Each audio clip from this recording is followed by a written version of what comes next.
अस्सलामुअलैकुम। LSN news के साथ मैं हूं तैयबा फराज। बहावलनगर के नवाही इलाके मंडी मदरसा का गरीब मेहनत कर जो फेरी लगाकर अपने बच्चों की रोजी रोटी कमाता है ने 3,04,000 रुपए के बिजली बिल को देखकर दिल बर्दाश्त होकर जहर पी लिया। वापटा अफसरान को मीटर खराब होने की दरख्वास्त दी गई थी मगर उन्होंने बहुत ज़्यादा बिल भेज दिया।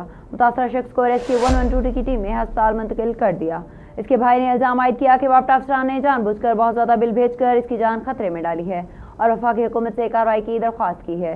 एक अहम खबर से आपको आगाह करते चलें, बहावलनगर के नवाही इलाके मंडी मदरसा का गरीब मेहनत कश जो फेरी लगाकर अपने बच्चे की रोजी रोटी कमाता है ने 3,04,000 रुपए के बिजली बिल देखकर दिल बर्दाश्त होकर जहर पी ली। वापटा अफसरान को मीटर खराब होने की दरख्वास्त दी गई मगर उन्होंने बहुत ज़्यादा बिल भेज दिया। मुतासरा शख्स को रेस्क्यू 112 की टीम ने अस्पताल मुंतकिल कर दिया।